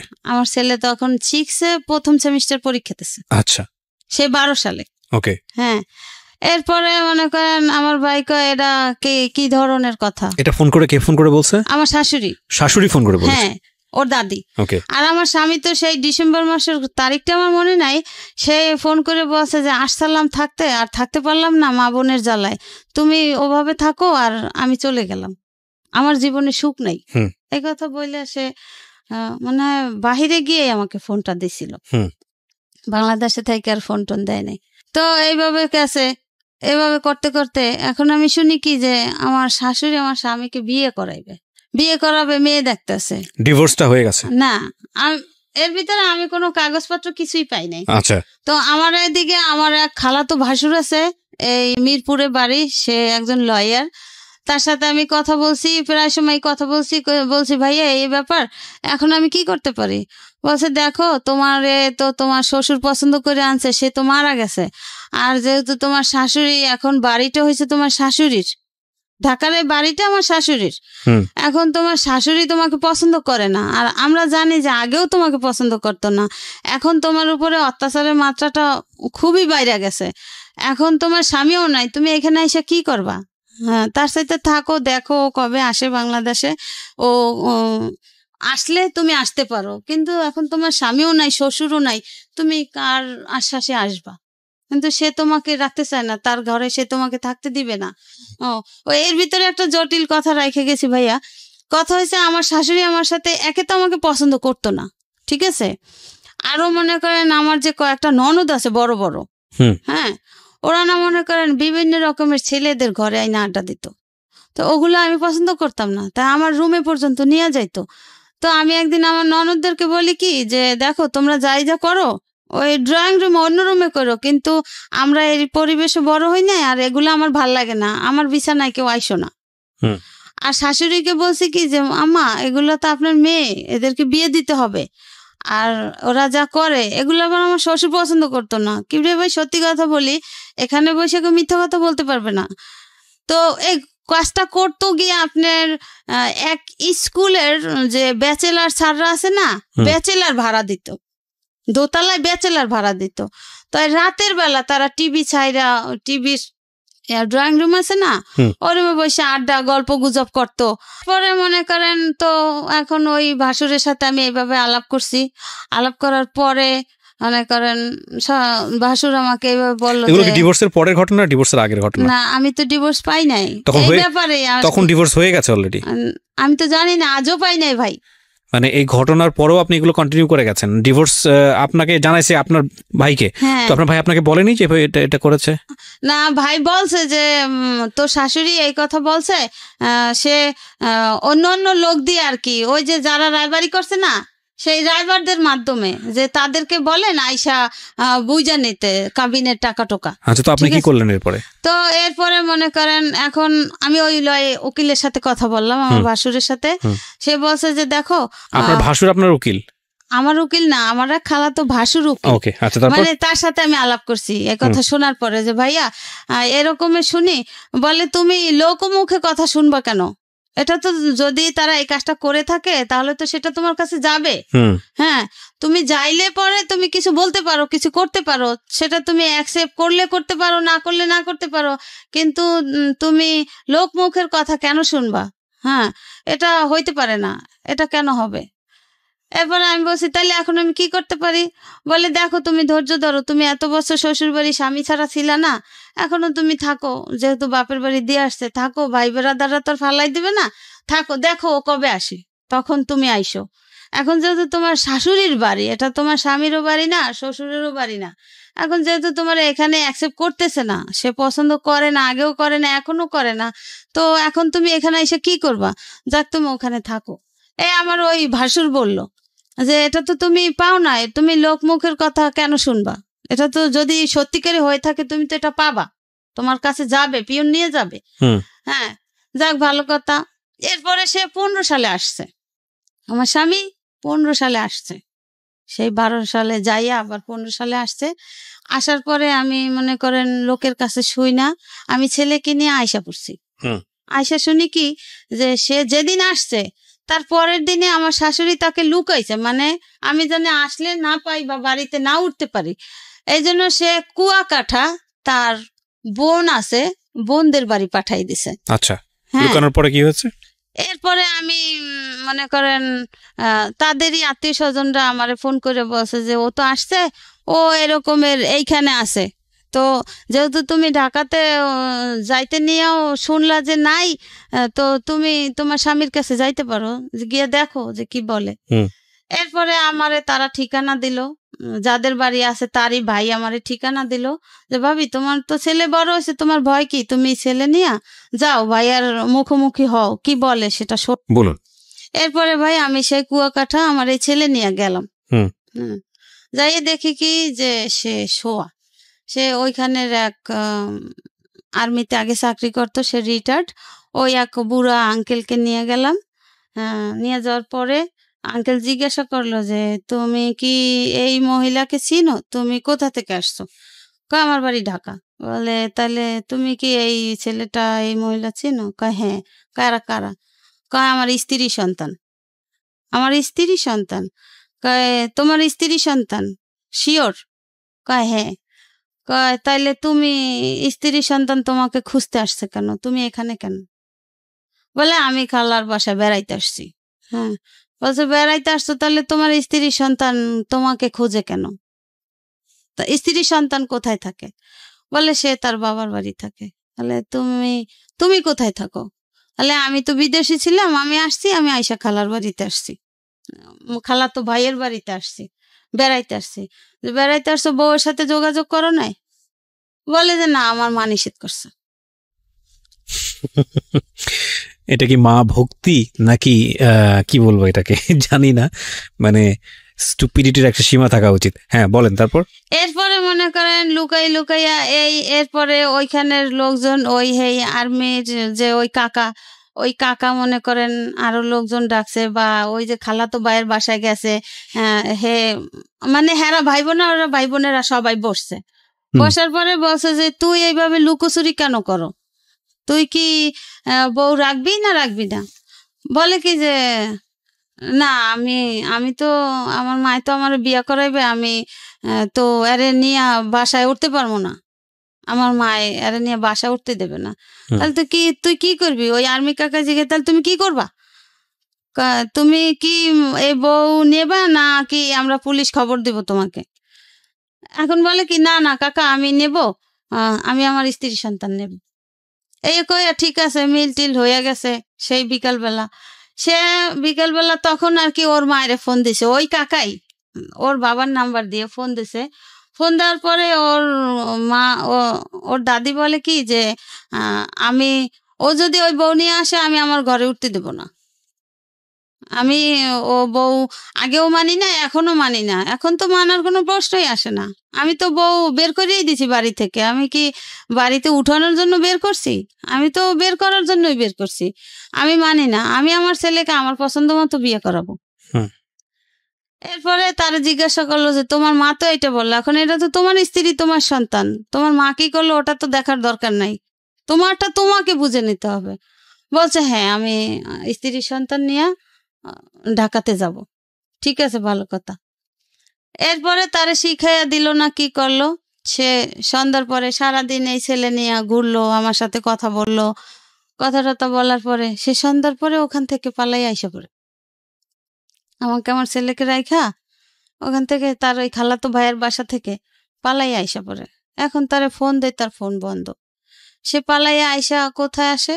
তার আমতলি, আবার তার বোনের শ্বশুর বাড়ি আছে ওখানে।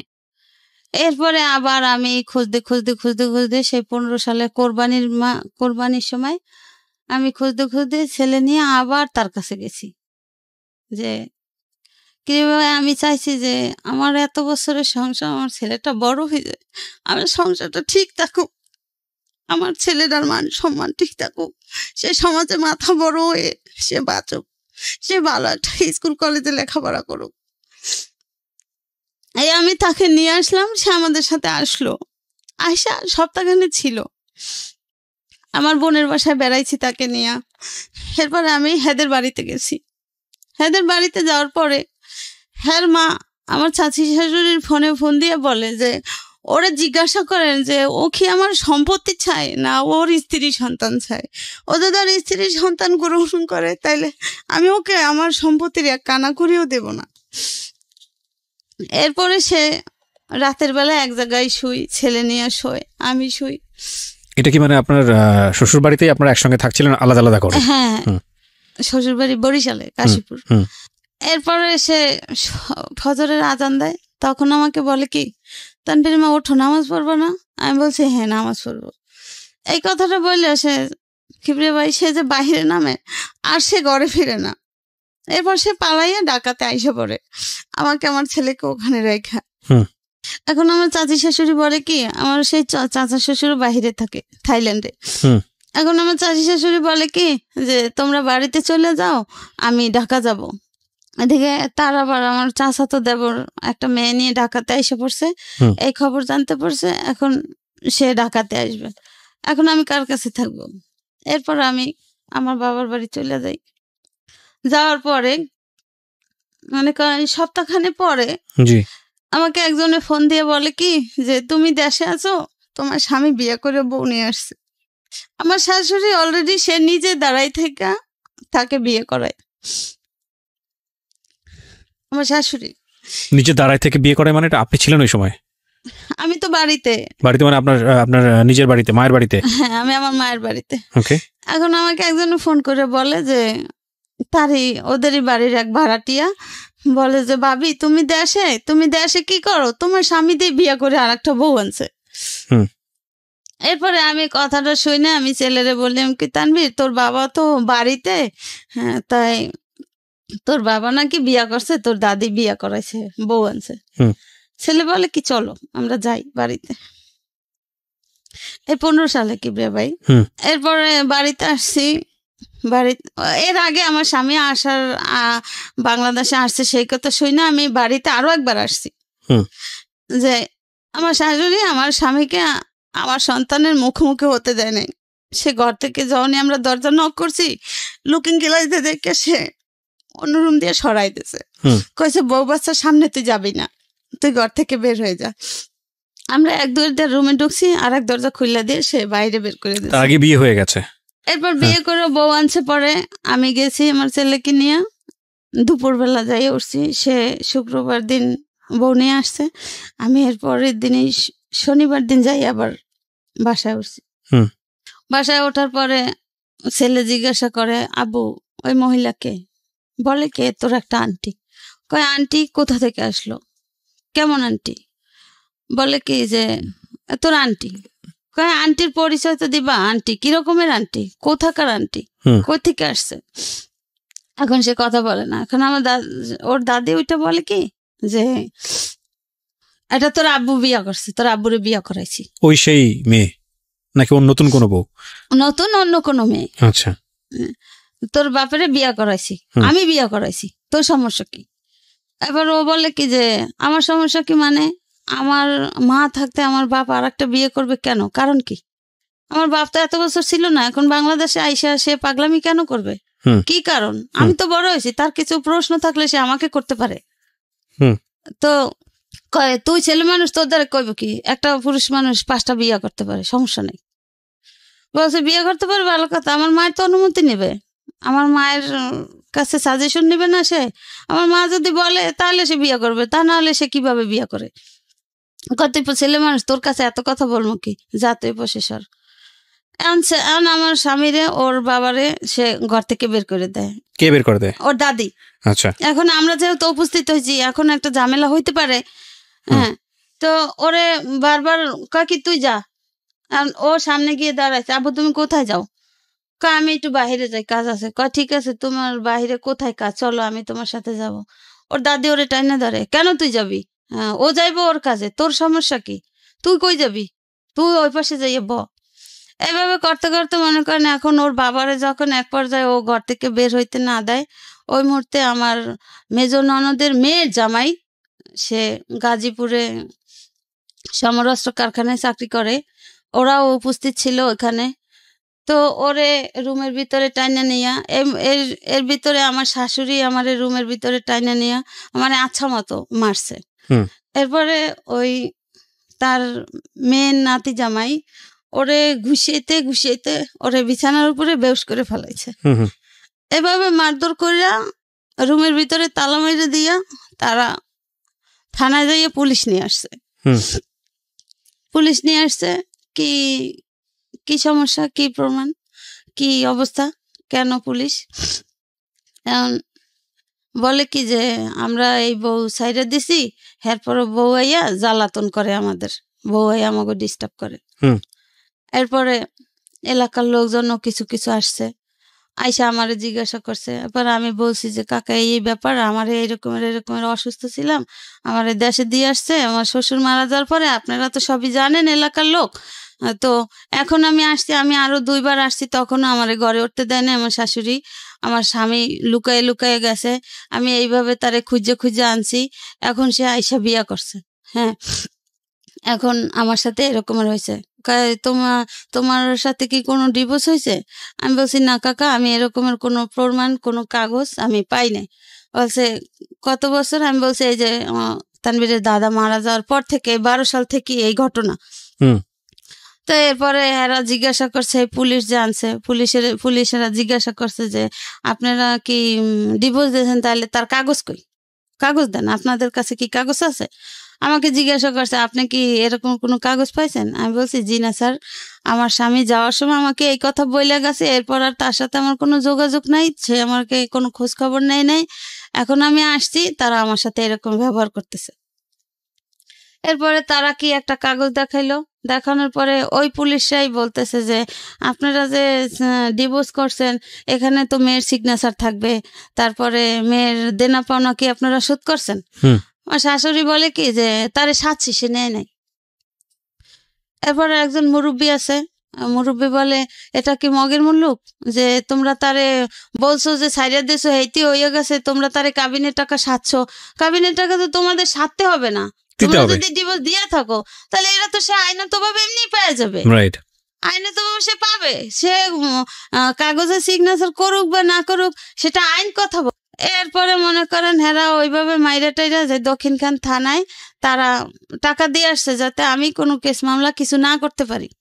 হ্যাঁ, তো আমার এই অবস্থায় ওইখানের একজন লোক নিয়ে গেল, আমি তো থানা টানা চিনি না, হেরা নিয়ে গেল বিকাল দিক দা, এই মারামারি তো করছে দুপুর দিক দা। এরপরে ওই পুলিশরাও বললো যে না এটা তো হবে না, ঠিক আছে তুমি যেহেতু এই তোমার ছেলে, আমি বলছি জি স্যার এই আমার ছেলে। বলে যে ছেলে তো যথেষ্ট বড়, ছেলে তো আর ছোট না, ছেলেও তো কিছু বলতে পারে, ঠিক আছে তুমি আইনের আশ্রয় নাও, এই কথা আমারে বলল। এরপরে আমি একজন লোক নিয়ে আমি দক্ষিণখান থানায় গেলাম। দক্ষিণখান থানায় যাওয়ার পরে ঘটনা বললাম যে স্যার এই ঘটনা। তো একজন ওসি কেস লিখতে নিয়ে অর্ধেক লেখছে স্যার ভাইয়া, লেখার পরে তার একটা ফোন আসছে, সে কাগজটা ছিঁড়ে ফালাই দিছে সঙ্গে সঙ্গে। হ্যাঁ, সে ওই যে লেখছে যতটুকু আমার শিকার অব্দি আমার মুখের জবান, সে ওই কাগজটা ফালাই দিছে। এখন সে আর আমাকে কিছু জিজ্ঞাসাও করে না আর কিছু লেখেও না। এখন আমি অনেক সময় বসে আছি পর আমি যাকে নিয়ে গেছি সে আবার আমার ইশারা দিয়ে ডাকছে, বলছে কি ব্যাপার তুমি কাগজটা এখনো আনতে পারো নাই? আমি বলছি ভাইয়া উনি তো কাগজটা লিখতেছে না, উনি কাগজটা লিখতেছিল, একটা ফোন আসছে, উনি কাগজটা ছিঁড়া ফালাই দিছে, এরপর তো আমাকে কিছু জিজ্ঞাসা করে না, লেখেও না। এরপর ওই লোক গেছে যে এ মহিলার কি খবর, কি কি অবস্থা, মহিলা কতক্ষণ যাবত আইসা বসে আছে। এরপর ওই দারোগা না ওসি সে বলছে যে এ মহিলার অন্য রুমে পাঠাই দেন, এখানে আমি কিছু করতে পারবো না, এটা আমি করি না, এই এলাকাটা আমি করি না। এরপরে অন্য রুমে গেলাম, অন্য রুমেও জিজ্ঞাসাবাদ করার পরে আমার নামটা যখন জিজ্ঞাসা করলো, আমি যখন ঠিকানাটা বললাম, সেও অফ হয়ে গেছে, সেও আর কিছু বলে না। এরপরে আমি কই কি ব্যাপার ভাই, আমি কি বসে থাকবো? এরপর কিছুক্ষণ পর আবার ওই লোক, কি ব্যাপার আপনার কাজ হয় নাই?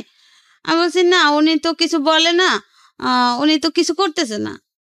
এরপরে ওই লোক জিজ্ঞাসা করলো যে কি ব্যাপার, কি সমস্যা? বলছে না, এখানে কিছু হবে না, এর কোর্টে যাইতে হবে।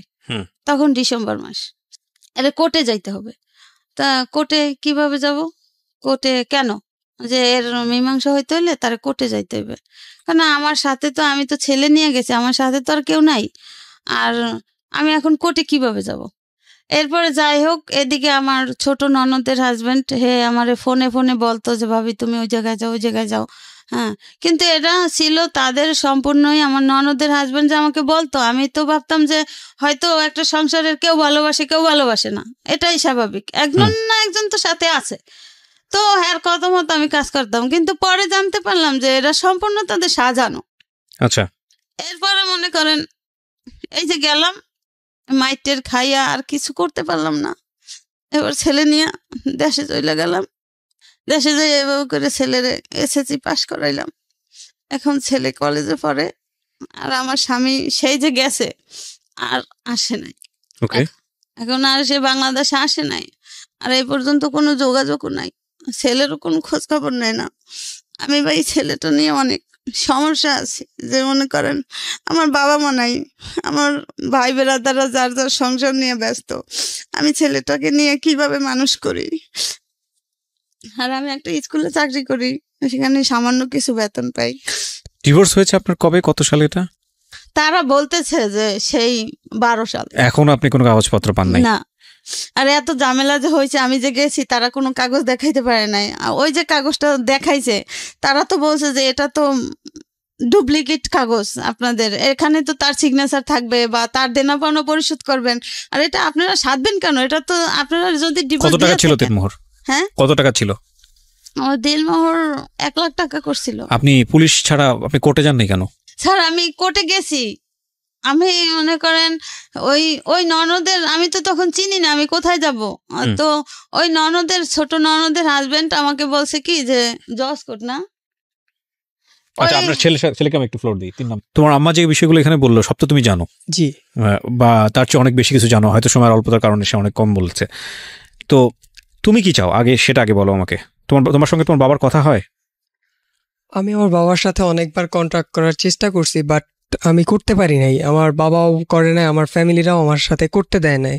আচ্ছা, তুমি তোমার বাবার সঙ্গে, তোমার বাবার এখন কি আছে, মানে উনি কি বাংলাদেশে থাকেন নাকি দেশের বাইরে থাকে? আমার বাবা এখন বাহিরে আছে, এটা জানি। আর ওনার যে সেকেন্ড ফ্যামিলি, ওনারা কি বাংলাদেশে? আমার বাবাকে যে সেকেন্ড যে বিয়ে করাইছিল তারা, সেই বউ আমি যতটা শুনেছি যে সে এখন পর্যন্ত যে ঈদের সময় যে গেছে, ওই যে গতবার ঈদে যে গেছে, এখন পর্যন্ত আসে নাই। এই ঈদে তার নাকি 1 বছর হয়ে গেছে যে যাকে বিয়ে করাইছে আর কি নতুন, উনি যে গেছে। বাট আমি চাই যে আমার বাবা মা যাতে আবার একত্রিত হয়।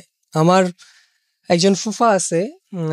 তুমি তোমার বাবাকে ফেস করেছো বিষয়টা নিয়ে? যে বিষয়টা আমার বাবার সাথে অনেকবার ফেস করার চেষ্টা করছি, বাট আমার ফ্যামিলি কেউই করতে দেয় না আমার সাথে কন্ট্যাক্ট। তোমার বাবা তোমাকে ফেস করে নাই?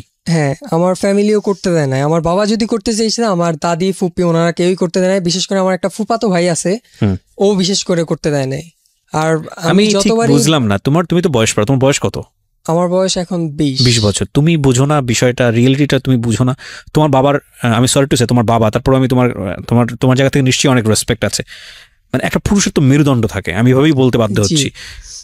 মানে গার্ডসে কি এত সমস্যা যে ফ্যামিলি যাই বললো, যেহেতু সে নিজে ইনকাম করে, পয়সা রোজগার করে, এটা তো তুমি বুঝো। নিশ্চয়ই সেও চায় না তোমার মাকে লাইফে। এখন এখানে তুমি জোর করে হলো বা যে কোনো কিছু হলেও তো এটা তো সমাধান খুঁজতে পারবা না। এটা কি তুমি তোমার মাকে বুঝাও কখনো? আমি এটা আসলে বুঝাতে, আমার বাবার অনুভূতিটা আমি বুঝি, আমার মাকে সে চায় কিনা না চায়। কি বুঝো এটা? তো তুমি কি বুঝো আমাকে একটু বলো তো। আমি বুঝি সেটা হচ্ছে আমি আমার বাবাকে যেই কয়দিন দেখেছি আমার সামনে, আমার মার সাথে সে কোনোভাবে খারাপ বিহেভ করার চেষ্টা করেনি, বাট তার মাকে যখন দেখেছে সামনে আছে, তখন আমার মার সাথে সে খারাপ ব্যবহার করে গেছে। বাট ওনার মা যখন সরে গেছে, আমার দাদি যখন ওনার আমার মা এবং বাবার চোখের আড়াল হয়েছে, তখন আমার মার সাথে কিন্তু আমার বাবা খুব সুন্দরভাবে কথা বলেছে। এটা ভয়ানক রকমের অন্যায়। আমরা মাকে অবশ্যই, মা হচ্ছেন পৃথিবীর সবচেয়ে সেরা উপহার, কিন্তু মা যদি কোনো অন্যায় করেন সংসার নিয়ে, যেটা ওদের ক্ষেত্রে হয়েছে, সেখানে যে মাকে একদম বাধ্যবাধক, মাকে যে কিছু বলা যাবে না, মা যে অন্যায় করছে সেটা বলা যাবে না, এবং এটা বললে যে ধর্মীয়ভাবেই বলি বা অন্য কোনো দিক থেকেও যে একটা বড় ধরনের অপরাধ হয়ে যাবে, তা কিন্তু আসলে না। কারণ যে কোনো ব্যক্তি যদি কোনো অপরাধ করেন তাকে প্রপারলি সেটা বলার অধিকার আমাদের ধর্মীয়ভাবেও দেওয়া হয়েছে যে তুমি সেটা অপরাধ করছো এবং সেটা করা অন্যায়। এবং স্ত্রীর অধিকার নিয়ে সে কখনোই দাঁড়াতে পারেনি তার হাজব্যান্ডের কাছে বিকজ অফ তার শাশুড়ি। এটা ওনারা যা বললো সেটা যদি সত্যি হয়ে থাকে তাহলে বিষয়টা তাই। আর দ্বিতীয়ত যেটা বলবো যে যেই লোকটা তা সারা জীবন তার মার কথা শুনে আপনাদেরকে সাপোর্ট করতে পারলো না, সেই লোকটার পিছনে হন্যে হয়ে দৌড়ানো তো কোনো মানে নাই। বরং আপনারা তাকে ক্ষমা করতে পারবেন কিনা এটাই চিন্তা করেন। আপনার তো মেয়েও হতে পারতো বাংলাদেশের সামাজিক কন্টেস্টে। আমি যদি চিন্তা করি ওর বয়স এখন 20 হতো এবং যদি মেয়ে হতো আপনার জন্য এটা আরও বিপজ্জনক হতো। এটাই আমাদের রিয়েলিটি, বাংলাদেশের সামাজিকতার বাস্তবতায়। বিয়ে দিতে সমস্যা হতো, একটা চাকরি বাকরি নিয়ে দৌড়াদৌড়ি করতে গেলে সমস্যা হতো, বিভিন্ন রকমের সমস্যা হয়, যে নারীকেন্দ্রিক যে যত রকমের সমস্যা আমাদের সমাজে আছে, সেই জায়গাটায় আপনি একদিক থেকে এগিয়ে আছেন। এখন আপনার ছেলেটার পড়াশোনার জন্য যে খরচের দরকার, ও তো নিজেই কিছু না কিছু করে রোজগার করতে পারে, ও সে সামর্থ্য আছে, দেখতে শুনতো মাশাআল্লাহ সুন্দর। সুতরাং এই জায়গা থেকে তো আপনি একদিক থেকে এগিয়ে আছেন। আপনার হাজবেন্ড যদি কোনো দিন এমন হয় সহায় সম্বল সব কিছু হারিয়ে আর কোথাও কোনো জায়গা নাই, সে পাচ্ছে না, আপনাদের ফ্যামিলিতে আসছে, তখন আপনারা হয়তো অনেক বেশি ওয়েল এস্টাবলিশড। এই প্রশ্নের উত্তর নিয়ে অনুষ্ঠানটা শেষ করবো আমি, আর বাকিটা সবটুকু আপনিও বুঝেন, আমাদের লিসনাররাও বুঝে। আপনারা ওয়েল এস্টাবলিশ, আপনার ছেলে একটা ভালো চাকরি করে, হয়তো ভবিষ্যতে, নিশ্চয়ই হবে, ভবিষ্যতে ইনশাল্লাহ হবে, এবং আপনার হাজবেন্ডের যদি কোথাও যাওয়ার জায়গা না থাকে আপনাদের কাছে আসে, আপনারা মেনে নেবেন? জি, আমি মেনে নিব। আমি তার সন্তান। আপনি মানবেন? আপনাকে প্রশ্ন করেছে, আপনি মানবেন? তখন আপনার খাওয়ার কোনো সমস্যা নাই, কষ্টের নাই, আপনার সব কিছু ওয়েল এস্টাবলিশ, আপনার ছেলে লেখাপড়া করে একটা চাকরি বাকরি করছে, আপনার ছেলের যে রেসপেক্ট আছে তার বাবার প্রতি, সেটার জন্য আমার যথেষ্ট রকমের তার প্রতি রেসপেক্ট। কিন্তু আপনি কি পারবেন আপনার হাজবেন্ডকে মেনে নিতে? ধরেন বৃদ্ধ বয়সে তার কোথাও কোনো যাওয়ার জায়গা নাই, তার মাও বেঁচে নাই, তার যে সংসার সে সংসারও নাই, কেউ তাকে জায়গা দিচ্ছে না, আপনার ঘরে আসছে, আপনার কাছে শেল্টার চাচ্ছে, আপনি পাবেন তাকে জায়গা দিতে? একদম ভিতর থেকে যেটা আসবে সেটাই বলবেন, অনেস্ট ওপিনিয়ন। স্যার আমি সেটা বলতে পারি না, হয়তো উনি কনফিউজ এবং উনি পারবে না, কারণ ওনার জায়গা থেকে উনি যতটা কষ্ট পাইছেন, এই কষ্টটা ভয়ানক রকমের কষ্ট। 13 বছর বয়সে বিয়ে হয়েছে একটা ভদ্রমহিলার। আপনি একটা জিনিস চিন্তা করে দেখেন, ওনার লেখাপড়া কিন্তু তেমন একটা না, 6-7 পড়া অবস্থায় বিয়ে হয়েছে। এবং আমাদের গ্রামীণ সমাজের জায়গাটা থেকে আমি গল্পটা শুনছিলাম, এরকম অসংখ্য মহিলা আছেন যারা বছরের পর বছর কষ্ট করে যান, বছরের পর বছর হাজব্যান্ডকে কাছে পায় না, এবং মানে ওই যে কথা আছে না, বুকে পাথর বাঁধা, কলিজায় পাথর বেঁধে অপেক্ষা করেন একটা দিনের জন্য, একটা সময়ের জন্য, যারা আসবেন দেশের বাইরে থেকে, 10টা দিন ভালো থাকবেন, সময় আবার ওই বছরের পর বছর অপেক্ষা করবে। এই ভদ্রমহিলা না পেয়েছে স্বামী, না পেয়েছে সংসার, এবং জীবনে যেই দায়িত্বটা পেয়েছে সন্তান মানুষ করতে গিয়ে, সেটাও তিনি যথেষ্ট কষ্ট দুঃখ করে সন্তানকে মানুষ করার চেষ্টা করেছেন। সন্তান মাশাআল্লাহ এখন বড় হয়েছে, সে হয়তো নিজের পথ দেখতে পারবে, কিন্তু সবচেয়ে দুঃখজনক হবে এই সন্তান যদি তার মাকে যদি ভবিষ্যতে ঠিকমতো টেক কেয়ার না করে।